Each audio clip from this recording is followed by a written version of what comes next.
My name is Neelam. Today we discuss another topic of unit number 2, homeostasis, and the topic name is kidney failure. Kidneys को renal भी कहते हैं, renal failure भी कह सकते हैं इसको आप, किडनी फेलियर भी कहते हैं. Kidney failure means a complete और partial failure of kidney to function. Kidney जो है वो आपकी बॉडी में पेयर ऑफ किडनी पाया जाता है, और अगर वो पार्शली होता है कि हाफ, और कम्प्लीटली होता है मुकम्मल तौर पे, अगर वो काम करना छोड़ दे तो उसे आप किडनी फेलियर बोलते हैं. अब किडनी फेलियर के मेन कॉजेज़ क्या हैं? First is the diabetes mellitus, जिसे आप शुगर कहते हैं, and hypertension, high blood pressure are the leading causes of kidney failure.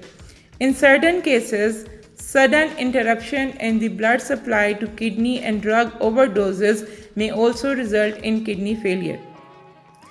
ये दो कॉजेज़ हैं. इसके अलावा बाज़ दफ़ा क्या होता है कि अगर आपकी ब्लड सप्लाई में रुकावट आ जाए, इंटरप्शन हो जाए, या आप किसी भी मेडिसिन की ओवरडोज ले लें, तो वो भी आपकी गुर्दों पे जाके इफ़ेक्ट करती है, और उसकी वजह से भी आपके गुर्दे जो होते हैं वो पार्शली या कम्प्लीटली काम करना छोड़ देते हैं. The main symptoms of the kidney failure is the high level of urea and other waste in the blood. अब किडनी फेलियर का मेन सिम्टम क्या है? क्योंकि आपका ब्लड प्रॉपरली फिल्टर नहीं होता, जिसकी वजह से जो मेटाबॉलिक वेस्ट हैं या नाइट्रोजनस वेस्ट हैं वो आपके ब्लड में ही उनकी जो लेवल है वो इंक्रीज़ हो जाता है, which can result in vomiting, जिसकी वजह से वॉमिटिंग होती है, nausea, weight loss, frequent urination and blood in urine. Excessive fluid in body may also cause swelling of the legs, feet and face and shortness of breath.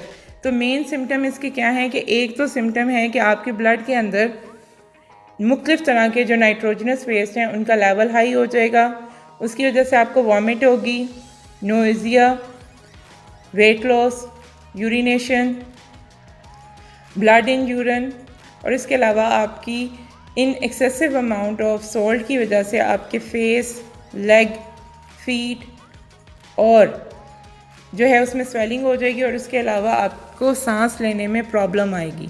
The kidney failure is treated with dialysis and kidney transplant. अब kidney failure को recover करने के लिए, treat करने के लिए हम दो तरह की मैथडोलॉजी इस्तेमाल करते हैं या टेक्निक इस्तेमाल करते हैं. Number 1 is the dialysis and second is the kidney transplant. First we discuss the dialysis. Dialysis means the cleaning of blood by artificial way. गुर्दे जो हैं वो आपका ब्लड फिल्टर करते हैं, लेकिन जब आपके गुर्दे प्रॉपरली काम करना छोड़ देते हैं और वो प्रॉपर फंक्शन नहीं कर पाते, तो हम क्या करते हैं? डायलिसिस करते हैं, जिसे हम आर्टिफिशियल क्लीनिंग ऑफ ब्लड कहते हैं. There are 2 method of dialysis. आपके पास डायलिसिस के 2 मेथड हैं. Number 1 is the peritoneal dialysis. In this type of dialysis, the dialysis fluid is pumped for a time into the peritoneal cavity, which is the space around gut.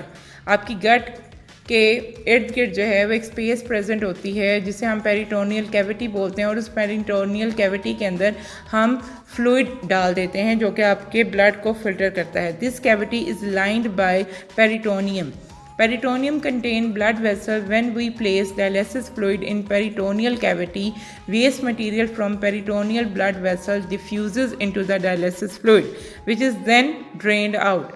This type of dialysis can be performed at home but not be done every day. But must be done every day. Next, आप अगर diagram को देखें तो आपने देखा कि आपकी abdominal cavity या हम इसे गट जो बोलते हैं, इसके अंदर क्या है कि आप डायलिसिस फ्लूइड ऐड करते हैं, और इसके बाहर एक कवरिंग होती है, एक मेम्ब्रेन होती है, जिसे हम क्या बोलते हैं? पेरिटोनियम बोलते हैं, जिसके ऊपर ब्लड सप्लाई का एक नेटवर्क होता है, जिस ब्लड कैपिलरीज़ का एक नेटवर्क होता है. अब ब्लड कैपिलरीज़ के अंदर जो वेस्ट प्रोडक्ट है वो आपके डायलिसिस फ्लूइड में डिफ्यूज़ हो जाता है, और जो एसेंशियल न्यूट्रिएंट्स होते हैं वो डायलिसिस फ्लूइड से आपके ब्लड कैपिलरीज़ के अंदर ऐड हो जाते हैं. इस तरह आपका ब्लड जो है वो फ़िल्टर हो जाता है, और ये मेथड आप घर में आराम से कर सकते हैं, और ये रोज़ाना करना ज़रूरी होता है. Next is the haemodialysis. In haemodialysis patient blood is pump through an apparatus called dialyser. अब क्या किया जाता है कि एक मशीन होती है जिसे हम डायलाइज़र बोलते हैं, उसके अंदर आप पेशेंट के ब्लड को पूरा का पूरा क्या करवाते हैं, पंप करवाते हैं, पास करवाते हैं। The dialyser contain long tubes the wall of which act as semi permeable membrane। semi permeable membranes हम उनको बोलते हैं जो कि उन मटेरियल को तो पास होने देते हैं जिसकी आपके सेल को ज़रूरत नहीं होती, लेकिन एसेंशियल न्यूट्रिएंट्स को पास नहीं होने देते। Blood flow through the tube while the dialysis fluid flow around the tubes. Extra water and waste move from blood into the dialysis fluid. The clean blood is then return back to the body. The haemodialysis treatment are typically given in dialysis centre 3 times per week। Next हम बात करेंगे kidney failure का, जो second method है जिसमें आप kidney failure को recover कर सकते हैं या ट्रीट कर सकते हैं, that is called kidney transplant.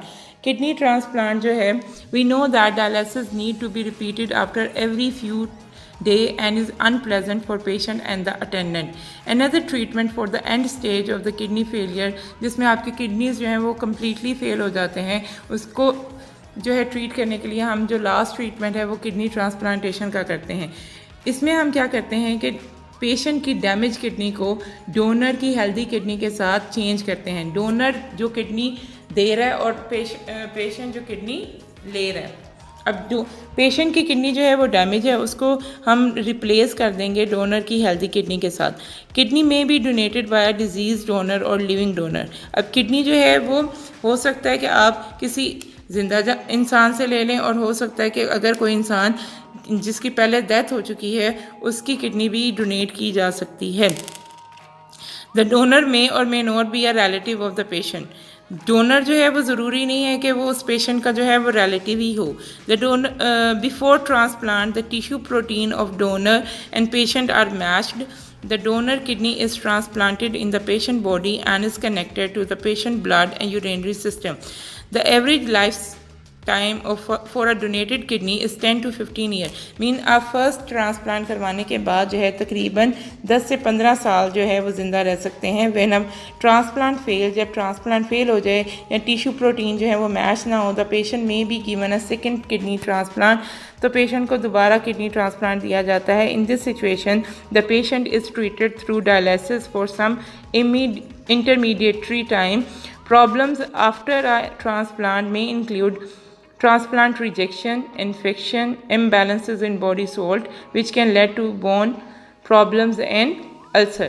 तो लास्ट जो हमने ट्रीटमेंट पढ़ा जिसमें आप किडनी फेलियर को ट्रीट करते हैं, it is called kidney transplant, जिसमें हम पेशेंट की डैमेज किडनी को डोनर की हेल्दी किडनी के साथ रिप्लेस करते हैं। और इसमें ये ज़रूरी नहीं है कि जो किडनी डोनेट कर रहा है वो पेशेंट का रिलेटिव ही हो।